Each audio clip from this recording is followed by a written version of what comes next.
आप कल्पना कर सकते हैं? मैं आज यहाँ आ रहा हूँ और मेरे पहले भारत के उड्डयन मंत्री आपके यहाँ आए। कभी सोचा था कि उड्डयन मंत्री आकर के दरभंगा में इंस्पेक्शन करेगा? भाई साहब याद रखिएगा, ये जो उंगली है ना, ये बहुत महत्वपूर्ण है। ये कमल पर दबती है तो उड्डयन मंत्री पहुंचता है, ये बात समझिए। गोपाल बाबू है, छोड़ते नहीं हमको। हमने कहा संसद में मेरे साथी है, मैंने सोचा अब तो हमको छोड़ देंगे, छोड़ते नहीं। हमारे एम्स के की भाई all India institute of medical sciences Darbhanga को दिया गया है। ये बात आप ध्यान में रख लीजिए, वहां बनेगा, अच्छा बनेगा। मेरा ये सौभाग्य है कि मुझे आज अपने इस मखाना रिसर्च इंस्टीट्यूट में आने का सौभाग्य मिला है और आप सबके दर्शन करने का मौका मिला है। इच्छा तो मेरी थी कि मैं आप सबकी लंबी तकरीर भी सुनूं, बात भी सुनूं और आप सबके द्वारा जो जमीनी स्तर पर कार्य हो रहा है उसके बारे में भी जानकारी हासिल करूं। लेकिन कुछ समय के अभाव में कार्यक्रम ज्यादा रख लिए और आप सब लोग जगह जगह पर इतना स्वागत करते हैं कि कुछ समय उसमें भी जाता है, इसलिए विलंब हो गया तो आपको बोलने का मौका कम मिला। लेकिन मैं आपके लिखित प्रतिवेदन कोई आएगा तो उसको जरूर ध्यान में रखूंगा। जिन 2-3 वक्ताओं ने अभी मेरे सामने बोला, उन सब का प्रथम वाक्य था कि बदलाव की किरण, आशा की किरण और परिवर्तन की किरण उनको दिखी है तो श्रीमान नरेंद्र मोदी जी के भारत के प्रधानमंत्री बनने के बाद। यह उनका पहला उद्बोधन था और उसके बाद उन्होंने कैसे मखाना और मत्स्य का काम आगे बढ़ा है उसकी भी उन्होंने चर्चा की और कुछ जो काम होने हैं उसके बारे में भी चर्चा की। मैं एक ही बात आप सबको बताना चाहता हूं कि प्रधानमंत्री मोदी जी के नेतृत्व में आत्मनिर्भर भारत बन रहा है तो नीतीश जी ने भी तय किया और सुशील मोदी जी ने भी तय किया कि उस आत्मनिर्भर भारत का आत्मनिर्भर बिहार भी होगा। इस बात को हम लोगों ने चिंता की और इस सपना को साकार करना है। और जब हम बिहार को आत्मनिर्भर करने की बात करते हैं तो मखाना जो कि देश में 90% अगर कहीं पैदा होता है तो वो बिहार की धरती पर पैदा होता है। ये हमको और उसमें भी उस 90% में 80% कहीं होता है तो वो मिथिला की धरती पर होता है। आपके शब्द, आपकी बात को मैंने अच्छे वकील के रूप में रखा, इसलिए फिर चाहे वो मधुबनी हो, दरभंगा हो, सुपौल हो, अररिया हो, कटिहार हो, हमारे समस्तीपुर हो, सभी स्थानों में लगभग 600 करोड़ रुपए का व्यापार होता है। 600 करोड़ रुपीस का व्यापार होता है। हमारी कोशिश है कि हम इसको आगे बढ़ाएं और इसके आगे बढ़ाने में बिहार के लोगों को और किसानों को आगे आना पड़ेगा। किसी भी इंडस्ट्री को चलने के लिए किन बातों की आवश्यकता होती है? सबसे पहले तो इकोनॉमी को चलाने के लिए, अर्थनीति को चलाने के लिए पैसे की आवश्यकता होती है। दूसरा, इंफ्रास्ट्रक्चर की जरूरत होती है, यानी जिसको हम कहते हैं कि रास्ते चाहिए, गोडाउन चाहिए, व्यवस्था चाहिए, ये इंफ्रास्ट्रक्चर हमको चाहिए होता है। और तीसरी बात, हमको टेक्नोलॉजी चाहिए। और चौथी बात, जहां हमको मार्केट चाहिए, डिमांड चाहिए, वहीं ह्यूमन रिसोर्स चाहिए, यानी कुशल, उस काम को करने वाले कुशलता प्राप्त व्यक्ति चाहिए। आपको जान करके खुशी होगी कि प्रधानमंत्री मोदी जी ने ये जो आत्मनिर्भर पैकेज का 20 लाख करोड़ रुपए तय किया है, उसमें से 1 लाख करोड़ रुपए इसी बात के लिए तय किया है कि किसानों की इकोनॉमी को ताकत दी जाए। किसानों को इंफ्रास्ट्रक्चर दिया जाए और किसानों की टेक्नोलॉजिकल अपलिफ्टमेंट हो और उसका ह्यूमन रिसोर्स अच्छा बन सके।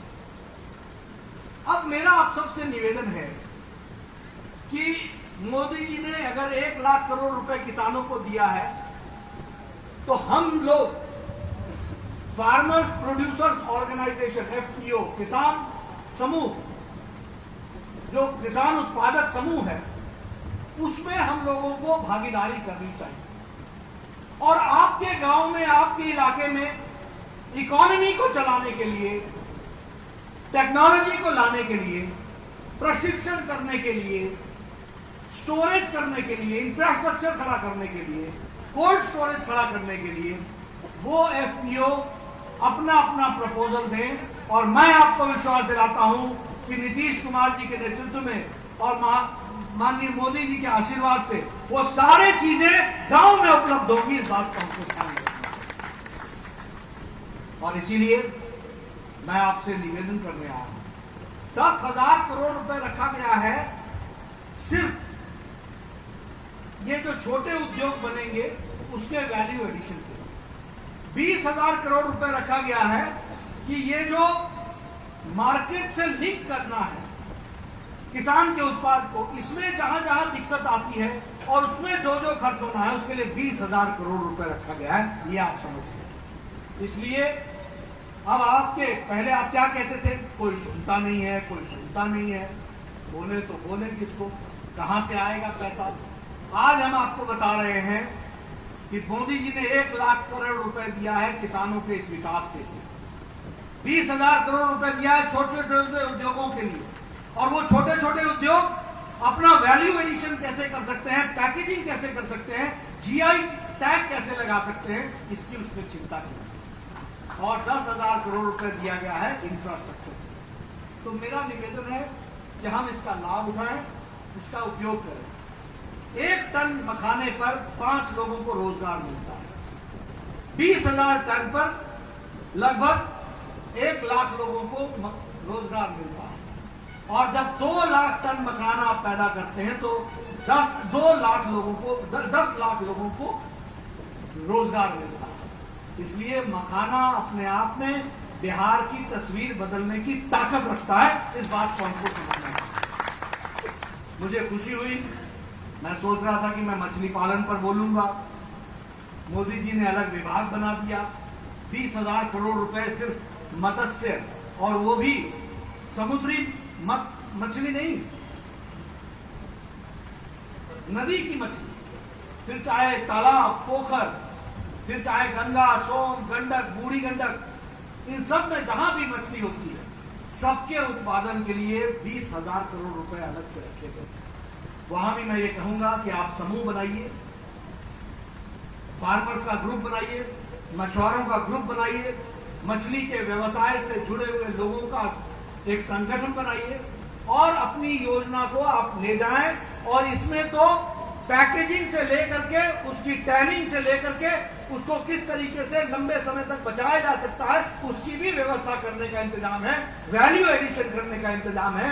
आप बिहार को सेल्फ सफिशिएंट आप बना रहे हैं, लेकिन बिहार मछली दूसरे प्रदेशों को और दुनिया को देगा, ये ताकत भी रखती है, इसको भी रखते समझना चाहिए। इसलिए मैं आप सबसे ये जरूर कहना चाहूंगा कि आप पूरी ताकत से इसमें लगे और इन सब चीजों को आप आगे बढ़ाएंगे, ऐसा मेरा विश्वास है। मित्रों, मैं बिहार से संबंध रखता हूं और बड़े लंबे समय तक हमने सुना है कि पूछे कहां जाइए, केकर आगे बोलूं, कोई सुनने वाला नहीं। ये हमने भाषा सुनी, ये हमने बचपन काल में ये भाषा सुनी,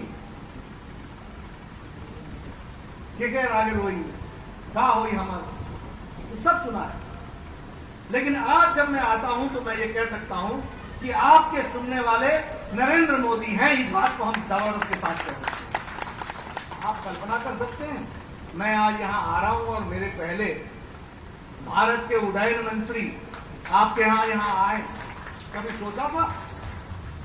सोचा था कि उड्डयन मंत्री आकर के दरभंगा में इंस्पेक्शन करेगा? भाई साहब याद रखिएगा, ये जो उंगली है ना, ये बहुत महत्वपूर्ण है। ये कमल पर दबती है तो उड़ान मंत्री पहुंचता है, ये बात समझनी। इधर उधर कब गई ना तो खाने राम और घाने राम, तो फिर समझते हैं ना क्या होता है, फिर वही वही कहे पूछिए ना। आप समझिए, मैं यहां जब आया हूं, ये गोपाल बाबू है, छोड़ते नहीं है हमको। हम मैंने कहा संसद में मेरे साथी है, मैंने सोचा अब तो हमको छोड़ देंगे, छोड़ते नहीं। हमारे एम्स के की भाई all India institute of medical sciences Darbhanga को दिया गया है। ये बात आप ध्यान में रख लीजिए, वहां बनेगा, अच्छा बनेगा, एक भव्य इमारत के साथ बनेगा, ये हमको ध्यान में रखना। और ये सब कैसे संभव हुआ? 40 साल में एक एम्स दिल्ली का, अटल जी ने 6 एम्स दिए थे, मोदी जी ने 5 साल के अंदर 23 all India institute of medical sciences दिए हैं और बिहार को 2 दिया है। ये बात समझनी चाहिए। मित्रों, आप बताइए, अपने इलाज के लिए जब आप जाते हैं दिल्ली में, आपको रहने का जगह नहीं मिलती है और इलाज के लिए आप खड़े रहते हैं और महीनों आप लाइन में लगे रहते हैं कि मेरा रजिस्ट्रेशन नंबर कब आएगा। वो इलाज, उस तरीके का इलाज आने वाले 5-7 साल में अगर आपको दरभंगा में मिलेगा तो परिवर्तन आएगा कि नहीं आएगा, इस बात को समझिए। और ये परिवर्तन कौन ला रहा है? ये नरेंद्र मोदी जी की सोच ला रही है, उनकी इच्छा शक्ति ला रही है, उनकी ताकत ला रही है। इसलिए मैं आपको प्रधानमंत्री जी की तरफ से विश्वास दिलाने आया हूं, आपकी जो जमीनी दिक्कतें होंगी उसको हम पूरा करेंगे और आप लोग जमीनी तौर पर नरेंद्र मोदी जी के हाथ मजबूत करते हुए इस सरकार को और मजबूती प्रदान करें, ताकि मिथिला बिहार में सिर्फ मिथिला ही नहीं रहे, वो देश दुनिया को भी अपने इकोनॉमी के माध्यम से जागृत कर सके। ये बात हम कह सकते हैं। और हम तो उनमें से हैं जो जानते हैं कि चूड़ा दही बोले या दही चूड़ा बोले, तो हमको तो मिथिला के बारे में खान पान मखान और माछ, ये तो हम भूल नहीं सकते हैं। लेकिन इसको हमको विश्व स्तर पर पहुंचाने की आवश्यकता, राष्ट्रीय स्तर पर पहुंचाने की आवश्यकता। सीता मैया की धरती को इस दृष्टि से हमको समझने की जरूरत है, मिथिला को हमको समझने की जरूरत है, दरभंगा को हमको समझने की जरूरत है। और मैं आप सबसे ये निवेदन करने आया हूं कि आप सब लोग पूरी ताकत से हमारी पार्टी को भी मजबूती प्रदान करें और अपनी इकोनॉमी को, अपने आर्थिक जगत को विकास की ओर ले जाएं और मखाने के माध्यम से और मछली उत्पादन के माध्यम से एक नई दृष्टि इस इलाके को मिले और विकास के लिए इंफ्रास्ट्रक्चर में कोई कमी नहीं आएगी। ये बात आपको विश्वास दिलाएं। इस न्यूज के प्रस्तुत करता है city centre the complete multi brand men's wear showroom, Subhash Chowk, Darbhanga. Lee exclusive showroom, Subhash Chowk. और दैनिक कौमी, तंजीम न्यूज़पेपर, दरभंगा।